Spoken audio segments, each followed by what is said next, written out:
Before we get into another recruiting weekend, every weekend in June, some in July, obviously before fall camp, Michigan likes to put all college football programs, especially in this day and age. Recruiting weekends in the summer are huge. Just want to touch on last weekend because we haven't got to do a show this week. Newsflash check, a lot of hiring here at Chat Sports again. We're trying to bring on another 6, 7, 8 people.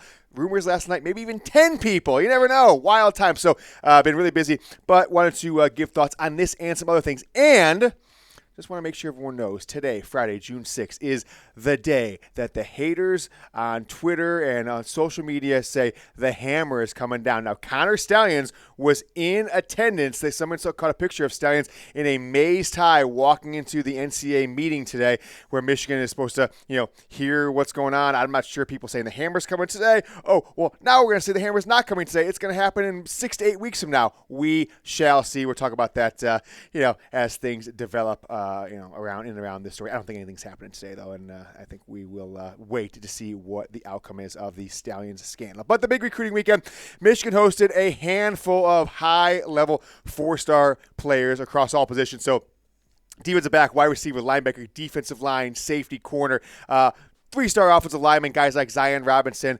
Domari Simeon, Brady, was it Marchese? I haven't got the full definition. Jax Tanner, Davon, Benjamin, 4-star defensive back. And I think there's a lot to be excited about that we will just jump into some general thoughts on where Michigan football recruiting stands right now. But we lost last month, probably our fault. Alabama football that said, let's run it back. Let's run it back for some money. So we got some money on the line here, Jack. And 6 days into the month, it's our first video of June, right? But we still have 26 subscribers from, other videos and things we put out. So we are behind by 13. So if you have yet to do so, help us win our subscriber battle. Don't make me have to pay out to a sniveling Alabama host that we have here at Chat Sports. It's just an irreputable guy in general, Jack. So we don't want to give him any money. Chris is an okay guy, but the Alabama thing, not very good. So let's jump into some questions. And related to the recruiting weekend, Jeremy Tipton from the YouTube channel says, do you think Michigan will sign any wide receivers? All right, so just this past weekend, Zion Robinson is a name that people want to talk about a lot.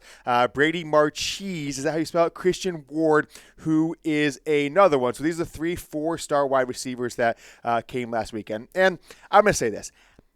My interest in recruiting, just as hosting this show, as a fan, it continues to go down. And I'll tell you why. I just don't trust that in NIL and transfer portal era that anything really means anything until you get within 3 to 4 weeks, a month of signing day. We saw that last year with Bryce Underwood, right? Spurn Michigan on January 6th. I think it was the J6 or J7th, J6, I think.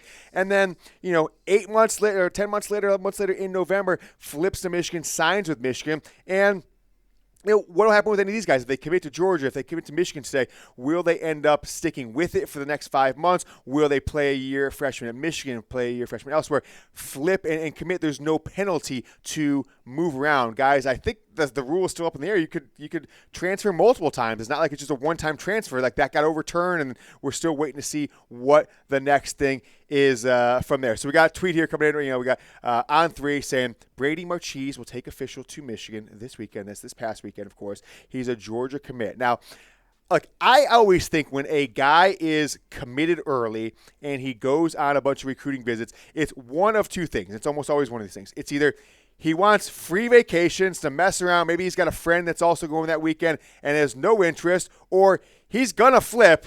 It just depends on which school gets him. So it's tough to say which one of these two camps a player like he is, but I will say, of all the players on this list, a guy who Georgia gets as a wide receiver commit, I mean, they're not like, Ohio State or Oklahoma or USC lately with, the passing attack. But Georgia's the cream of the crop in recruiting for the last 5, 6, 7 years. And so if Michigan can pull them, just like they did with Zamari Earls last year, that'll be a big move for the Wolverines. So, few wide receivers. The presence of Bryce Underwood has got to make the biggest difference for Michigan when it comes to 2025, obviously 25, but 26, 27 recruits and beyond. So, we'll see. Zion Robinson, 4-star from Texas. Christian Ward, 4-star from Georgia. Will Michigan push wide receivers? It is the position. Wide receiver, right, is the position. And I think actually right now, until a few guys are proven offensive line, are positions that I am just unsure about in the future for this program. So I ask you guys this question. Michigan has one wide receiver committed. What's his name? Jalen Pyle, whatever it is. 3-star guy. How many wide receivers will Michigan sign in this 2026 recruiting class? Give me a number down in the comments and maybe make some predictions on any of these guys that I just mentioned will be part of this class. All right, next question coming in from Joe G says, do you think we'll see returning captain Max Bredeson get more opportunities with the ball in his hands? Should take some good shortage, yardage, goal line carries as well. Some pass catches, play, check down, and in the play action game. We shall see.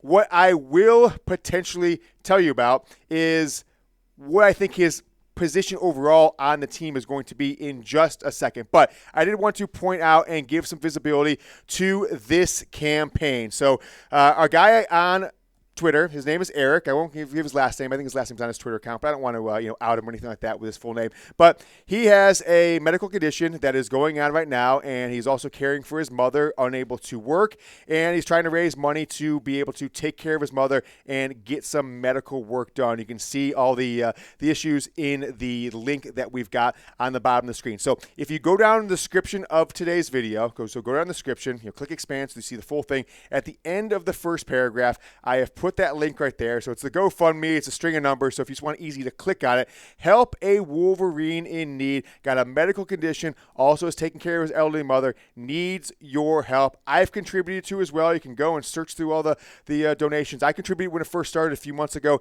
Seems like the bills have been piling up. Needs your help. And if you've got any ability to help a fellow Wolverine, a great follow on Twitter. It's at Kinetic615. So go check him out there. And if you do have the ability to contribute, make sure you mention him on Twitter, maybe follow along on his jersey, see how your dollars or your contributions were able to go to a good cause. So let's get back to that question from Joe G. In general, Max Bredeson, I don't think there's much of a future in the NFL for him. Maybe he's going to pick up with the Chargers as a special teams guy or something like that. Not a ton of stats through 4 years, especially in the receiving game. He's played over 40 games, started probably 20 or so of those in some regard, or been a impact player in the lineup. 10 catches for 120 yards. So to get him to just expect to take this big opportunity forward, or this big jump forward as a fifth-year guy to all of a sudden be getting the ball in his hands, I don't see it from his current position, the backfield. But let me just kind of give you a little insight where Michigan could get him some more opportunities, and that is getting him out of the backfield as that as that H-back or that true fullback, where the opportunities have been limited, and put him out as an actual tight end. I do think he's got pass catching ability. I just don't think Michigan's offense, as we've seen in the last few years, outside of maybe the Blake Corum, 4th down and 2 against Alabama, Michigan hasn't really been good in the pass game to running backs, right? To screens, right? We didn't use Donaven Edwards very well outside of really his freshman year in the passing game and a few catches downfield in 2022, a couple in 2023. So Michigan does not have a proven tight end coming back. You've got Marlon Klein, you've got others, but I do think there can be opportunities for Max Bredeson to get put out at tight end, go out for short routes, maybe equal that 10 pass catches that he's had in his career in this one season. We'll see if it comes to fruition, but it's definitely in the cards as of now. Klein Davis with the question coming in, who will set up at tight end and wide receiver this season? So we talk about Max Bredeson. Can he make a difference in the passing game if he comes out of it, maybe in motion, out, and lines up as a tight end? The wide receiver group coming back is about as underperforming and as, least amount of production coming in as I could probably ever remember, maybe going back to Rich Rod's first year at Michigan, with Samaj Morgan with only 139 yards, basically getting 27 swing and bubble passes and, just kind of pitches that were in front of the quarterback. So even though it seems like a handoff, technically is a pass. Donaven McCulley's got to make an impact, right? McCulley has already emerged in the locker room in spring ball in 7-on-7s this summer so far over the past couple weeks as the go-to wide receiver for this crew. So I'm not expecting to have a 1,400-yard or even 1,200-yard season from him, because I do think Michigan's going to hold some things back when it comes to throwing the ball. But Donaven McCulley, I think, is going to step up, will be the undisputed number one wide receiver on this team from day one, and should be up there in the 700, 800, wide receiver, receiving yards for this team. Another guy, Andrew Marsh, turned some heads, as a recruit, and is going to get the ability to be on the field. I think he's going to kind of be in that 4 and 5 deep to start. So he's going to be on the field from game 1 or maybe game 2. And if not, for sure game 3 after the Oklahoma one. But he's a player, much like if you think back 20 years ago to Mario Manningham and plenty of guys throughout that time frame at wide receiver. You don't hear from him for 4, 5, 6, 7 weeks in huge numbers, and all of a sudden, mid-October, they have 4 catches. And listen, 5 catches the next game, 6 catches, 5 catches. All of a sudden, at the end of their freshman year, it's like, wow, Mario Manningham has like 40 catches, and he didn't even start until like game 7. Keep an eye out for Andrew Marsh. So who do you think, guys, will have a bigger impact this season? And I think impact, take it relatively. McCulley's going to have more stats, but impact to the team, maybe in an unexpected way. Like, will McCulley be the #1 wide receiver but make a bigger impact from there? Will he be a true all-conference guy? That's a kind of a bigger jump. And will Marsh maybe go from a freshman we don't know about to a big-time contributor? So kind of take him impact of versus expectations. DM for McCulley or AM for Andrew Marsh, the scintillating freshman from the state of Texas. Les Woofer coming in with the question, blue jersey and white pants going to be a uniform combo this year? I do not think so. Take a look at what it looks like, but I really do like it. I really do like it. I think, Michigan's never worn white pants, as far as I know, at home. And they've also never wore blue jerseys at a true road game. So this combo would go against any, traditional uniform combination that Michigan's ever done. At home, it's always been the maize pants or the blue pants, right? They've worn the blue pants sporadically over the last 3 or 4 seasons at home. Maize pants they've obviously worn forever, and on the road they have rotated white pants and maize pants and blue pants and different things like that, but it has never seen this combo. So I'm going to say no. I highly doubt it, but maybe if they got in the postseason, right? Maybe not a big championship game, but a first or second round playoff game, maybe. Regular season, going to say no. All right, next up, can Bryce Underwood handle the pressure? Because the pressure cooker of college football and all eyes on him is weeks, maybe months away, as we are here wrapping up the first week of June. I am so excited for this summer. Biggest Factor is back as a sponsor of the Michigan Football Report. Make this season, this beautiful summer season, your best season yet with nutritious 2-minute meals from Factor. Eating well has never been this easy. You just heat up and enjoy, giving you more time to do what you want. Get outside instead of prepping and cooking indoors. Factor meals arrive fresh and ready to eat, perfect for any active lifestyle. With 45 weekly menu options, you can pick gourmet meals that fit your goals. Choose some Calorie Smart, Protein Plus, Keto, and more. Factor powers your day with satisfying breakfast, on-the-go lunches, premium dinners, and guilt-free snacks and desserts. I use Factor. I eat it. I love it all the time, and you should too. Get started at factormeals.com/MichiganChat50 off. Use code MichiganChat50 off to get 50% off your first box plus free shipping. These are excellent, amazing, tasty gourmet meals that you can prepare in 2 minutes. Trust me on this one. Factor.com/MichiganChat50 off. Use code MichiganChat50 off. 50% off plus free shipping. The link is down in the comments and the description of today's video. Click on it. Use that code. Get started with Factor. Next question coming in, a little Michigan football early June mailbag. Who we got this one? Anton, right? Anton. Will Underwood be able to ball out with the pressure from the coaches, fans, media, etc.? And this is the question, all right? I'm excited for Bryce Underwood. I think he is going to be the starter unquestioned from day one. Now, things could have been different had, I don't think Alex Orji is going to be a part of this, but had maybe Davis Warren not got hurt in the bowl game. I'm not saying Warren would have been the starter for the full season, but maybe Michigan could have said, hey, we feel comfortable with Davis Warren starting the first game, going out to Oklahoma, and then transferring over to Bryce Underwood. Or maybe Mikey Keene, if he wasn't injured, was able to take a part in spring practice, learn the Michigan offense, take those first and second team reps. But as such, Bryce Underwood pretty much took all of the first team reps. And I want to kind of give you guys an idea of what the expectations should be, because for a true freshman quarterback, they're always low, they're always small. It's always like, don't put him in, the wrong positions, make the game easy for him here and there. But I think we should expect a lot from Bryce Underwood, and here's the reason why. This is the most prepared, game-ready, true freshman quarterback, in my opinion, in college football history. Now, why do I say that? He started from freshman year, true freshman for a state powerhouse, and took them to a state championship his freshman year. I think they didn't win. I think freshman, sophomore, and they definitely didn't win their senior year, but junior year I can't remember. So won multiple state championships. So he has got 59, 60, 62, something like that starts in high school. state championships games, in the state playoffs, going deep for 4 straight years. That's not, always happening, right? J.J. McCarthy didn't start as a true freshman in high school. A bunch of guys don't start till their sophomore, or sometimes even junior year if they're a little bit of a late bloomer or have a guy ahead of them. And then the factor that we've dealt with over the last 6 months, he comes in to a team that's a year off of a national championship, and what does he get? The luck, maybe some dumb luck with some injuries have happened. He gets to take a spring practice when he still should be in high school and take all of the first team snaps in spring. So you got the most possible, prep you've got in high school, and then you get all the first team snaps as a true freshman before you should even be enrolled, right? Spring of your senior year of high school. That is unprecedented, right? I mean, Tate Forcier may have got a little bit of that. I don't even remember if he was an early guy, but as far as expectations, number 1 recruit, high school accolades and going deep in playoff and pressure cooker situations, plus spring practice before you should even be on campus as your senior in high school. That is unprecedented, and I want to make sure people do this. The other side of that is, remember this one. He is a very young quarterback. He's been in college now for 6 months, right?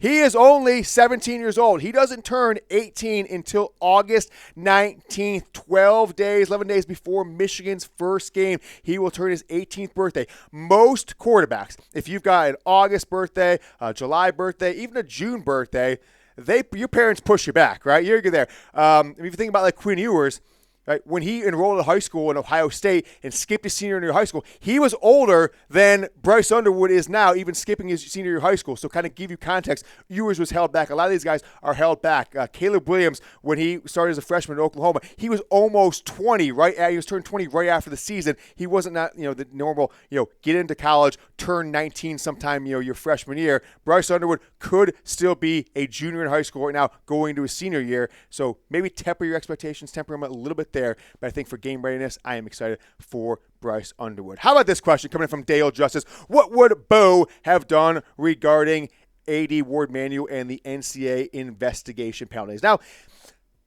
I'm not sure what this question is like, if he was the coach or if he was, just still alive and around, or if he was, some sort of, administrator in the university. But I'll tell you what, I don't think that Jim Harbaugh, okay, I'm going to look you straight in the camera with all sincerity and honesty.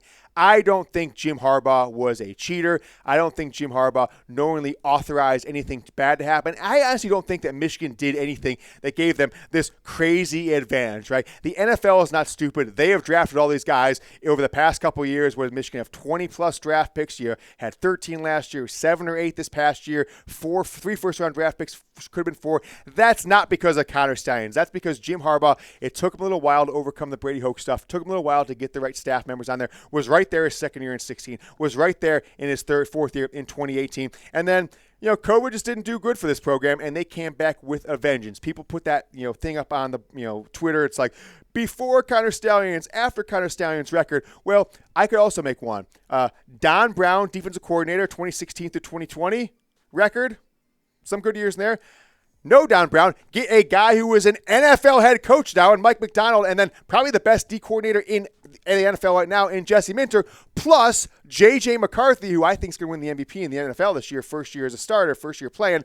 And that's the record. So you can say, Stallions, this and that, but it's also like saying, like, Hitler had a dog, you have a dog, you're a Nazi. It's, it doesn't really correlate to me. But what Bo would do is, I think he would have settled early. If that's the only thing I could have said, he would have said, hey, let's do this thing. Let's get past this thing because we need to focus on the future, because I do think it is hurting recruiting in some regards, the uncertainty on what's going to happen with Michigan's future. I do not think that Jim Harbaugh would knowingly break rules. Michigan is a program of integrity, and that all started, in a lot of ways with Bo Schembechler when he came on as head coach in 1969. Shuggles D, do you think Ryan Day, because he's won a national title, he won't call plays as conservatively against Michigan? Could that lead them to snapping a 4-game losing streak? Comfort me, please. Well, let's just show this photo here, Jack. Do you think Michigan is going to lose this guy? Do you think this guy, this is how they portrayed him, beard, dye, and all, in the EA Sports football teasers videos that have come out recently? And I'll say this, before we go to that, Jack, I want to say one thing on Ohio State. All right, it has been now 6 full years since they have beaten Michigan. It's been over 2,000 days. Everybody saw the 2,000 days thing a week or two ago since Ohio State has beaten Michigan. There is, I think, 1 or 2 coaches in the staff, Brian Hartline and Ryan Day, who were even there the last time they won the game in 2019, right, with Urban Meyer's players and with Kirby Smart's quarterback, Justin Fields, okay? Since then, his own players cannot win the game. And for what happened with Michigan for years and years and years, right, in that horrible streak from 2002 to 2020 of Michigan just not being able to get over the hump, not being able to beat Ohio State, only winning in 2011, having those long losing streaks, the difference in a lot of those games was Ohio State players and coaches believed and knew they could win, and that confidence level just gave them the confidence to win the game. Michigan has that now. There is no players on Michigan's roster that ever lost to Ohio State. There is not a single player on Ohio State roster, obviously, that's ever beat Michigan. But I don't think anymore, I'm pretty sure about this, I don't think there's any player in the roster that was ever teammates with a player at Ohio State that was beat Michigan. So, it's like a guy who was maybe a freshman in 2019, and then his teammates with the guy his senior year, freshman. Now, I think that even is over too. So there's no history. It's like, yeah, we beat Michigan my freshman year and sophomore year, and you're kind of teaching them the way, and maybe they lose a few years. That's all gone. It's been that long. So we are sticking to this, the greatest sports political slogan in history: beat Ohio State again. Bosa. Join me in the comments if you will. We will have a video again Saturday or Sunday with some real nice insight into the future. Talk about some things, recruiting, running backs, and more. But make sure you guys comment. Bosa, comment at 5 times for 5 straight wins over these Ohio State Buckeyes. Go Blue.